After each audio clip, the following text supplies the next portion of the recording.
નમસ્કાર. ક્યારેય વિચાર્યું છે કે શાળાઓમાં અચાનક કોઈ કટોકટી આવી જાય તો શું કરવું જોઈએ? આજે આપણે એક એવા જ જાહેર સલામતી પોસ્ટરની વાત કરવાના છીએ જેનો હેતુ એક જ છે: જીવન બચાવવું. તો ચાલો આખી યોજનાને જરા ઊંડાણપૂર્વક સમજીએ. આ જે પોસ્ટર છે ને, એ કોઈ સામાન્ય જાહેરાત નથી. આ ગુજરાત રાજ્ય આપત્તિ વ્યવસ્થાપન સત્તામંડળ દ્વારા તૈયાર કરાયેલી એક ખૂબ જ મહત્વની માર્ગદર્શિકા છે.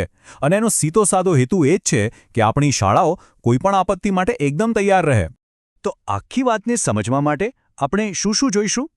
પહેલાં તો આ મિશનનો મુખ્ય ધ્યેય શું છે, પછી આપત્તિ પહેલાં, દરમિયાન અને પછી શું કરવું જોઈએ એના 3 તબક્કા, અને છેલ્લે સૌથી અગત્યનું, ઇમરજન્સીમાં કોને ફોન કરવો. ચાલો શરૂઆત કરીએ આ યોજનાના હાર્દથી. આ આખી યોજના છે ને, એક ખાસ ટીમ પર આધાર રાખે છે, અને એ ટીમનું નામ છે શાળા શોધ અને બચાવ ટુકડી. હવે સવાલ એ થાય કે આ ટીમ છે શું? જો, આ કોઈ સામાન્ય વિદ્યાર્થીઓનો ગ્રુપ નથી.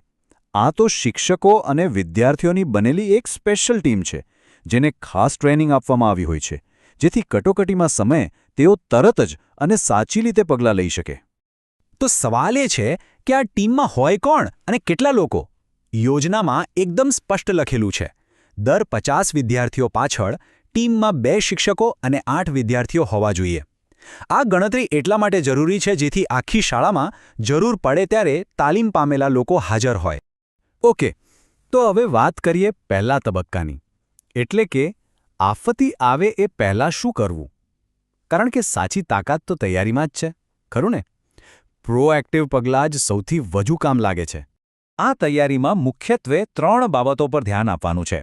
1. શાળાનો પોતાનો જે ડિઝાસ્ટર પ્લાન છે એને બરાબર સમજી લેવો. 2. સ્થાનિક ફાયર બ્રિગેડ કે બીજી ઇમરજન્સી સર્વિસ પાસેથી પ્રોપર ટ્રેનિંગ લેવી. અને 3. શોધ અને બચાવ કામગીરીની જે બેઝિક ટેકનિક હોય એ શીખી લે. જુઓ, આ ચિત્ર બધું જ કહી દે છે. જ્ઞાન અને તાલીમ જ આપણી સૌથી પહેલી અને સૌથી મજબૂત દિવાલ છે. અહીં એક શિક્ષક વિદ્યાર્થીઓને જે શીખવી રહ્યા છે એ જ તો આખી યોજનાનો પાયો છે: તૈયારી. સારું, તૈયારી તો કરી લીધી, પણ જ્યારે ખરેખર કોઈ ઘટના બને ત્યારે શું? તો હવે આવે છે તબક્કો બીજો: આપત્તિ દરમિયાન કેવી રીતે શાંત અને સ્પષ્ટ રહીને કામ કરવું. જ્યારે ઇમરજન્સી હોય ત્યારે ટીમે 3 કામ તરત જ કરવાના હોય છે. પહેલું, જરા પણ સમય બગાડ્યા વગર શોધ અને બચાવ કામગીરી શરૂ કરી દેવી. બીજું, બધા જ લોકોને પહેલેથી નક્કી કરેલી સલામત જગ્યા પર લઈ જવા. અને ત્રીજું, અને આ ખૂબ જ અગત્યનું છે, જે લોકો ઘાયલ છે અથવા પોતાની મેળે ચાલી નથી શકતા એમને મદદ કરવા પર ખાસ ધ્યાન આપવું. આ દ્રશ્ય જુઓ, એ જ બતાવે છે કે એ સમયે કેટલી દોડધામ હોય છે. અહીં એક જ પ્રાથમિકતા છે: દરેક વ્યક્તિને ઝડપથી અને એકદમ વ્યવસ્થિત રીતે જોખમવાળી જગ્યાથી સલામત જગ્યાએ પહોંચાડવા. ચાલો હવે માની લઈએ કે ખરાબ સમય પસાર થઈ ગયો છે, પણ અહીં કામ પૂરું નથી થતું. હવે આવે છે ત્રીજો અને અંતિમ તબક્કો: આપત્તિ પછીની સંભાળ અને પુનઃપ્રાપ્તિ. તો આ તબક્કામાં શું કરવાનું છે? સૌથી પહેલાં, જેમને પણ ઈજા થઈ હોય એમને ફર્સ્ટ એડ એટલે કે પ્રાથમિક સારવાર આપવી. જો કોઈ વ્યક્તિ શ્વાસ ન લઈ રહી હોય તો એમના પર તરત જ ધ્યાન આપવું, કારણ કે એક સેકન્ડ કિંમતી હોય છે. અને આ બધું કરતાં પ્રોફેશનલ મેડિકલ હેલ્પ માટે સ્થાનિક હેલ્થ સેન્ટરનો સંપર્ક પણ કરી લેવો. યાદ રાખો, ફર્સ્ટ એડ ખૂબ જરૂરી છે, પણ એ પ્રોફેશનલ મેડિકલ સારવારનો વિકલ્પ નથી. એટલે જ એમ્બ્યુલન્સને સમયસર બોલાવવી અને હોસ્પિટલ સુધી પહોંચાડવાની વ્યવસ્થા કરવી, આ બધું ખૂબ જ અગત્યનું છે. ઘણીવાર આ નાની બાબતો જ જીવન બચાવતી હોય છે. અને હવે કદાચ આ આખી ચર્ચાનો સૌથી મહત્વનો ભાગ, એ છે ઇમરજન્સી લાઇફલાઇન્સ. એટલે કે જ્યારે મદદની જરૂર હોય ત્યારે કોને ફોન કરવો. આ નંબરો તો દરેક વ્યક્તિએ પોતાના મગજમાં ફિટ કરી લેવા જોઈએ.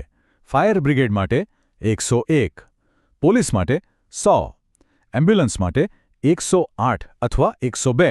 અને ખાસ યાદ રાખો, કોઈ પણ પ્રકારની આપત્તિ માટેની વિશેષ હેલ્પલાઇન 1070 અથવા 1077. આ નંબરો ખરેખર જીવન બચાવે છે. આખી વાતનો સાર શું છે? બસ આ એક વાક્યમાં: તૈયારી દ્વારા સશક્તિકરણ જીવન બચાવે છે. મતલબ કે જો આપણે પહેલેથી તૈયાર હોઈએ તો આપણે મજબૂત બનીએ છીએ, અને આ મજબૂતી જ જીવન બચાવે છે. અને હવે અંતમાં એક સવાલ જે આપણે સૌએ પોતાની જાતને પૂછવાનું છે: આપણા સમુદાયો પોતાની શાળાઓને આવી કટોકટી માટે વધુ સારી રીતે તૈયાર કરવા માટે બીજું શું કરી શકે? શું આપણી શાળાઓ ખરેખર આટલી સજ્જ છે? આના પર વિચારવું ખૂબ જરૂરી છે. આજે આપણે જે પણ માહિતી જોઈ એ ગુજરાત રાજ્ય આપત્તિ વ્યવસ્થાપન સત્તામંડળ એટલે કે GSDMA તરફથી આવેલી છે. આ બતાવે છે કે આ વાત કેટલી ગંભીર અને મહત્વની છે. તો ચાલો આપણે સૌ યાદ રાખીએ, તૈયારી એ જ સલામતીની ખરી ચાવી છે.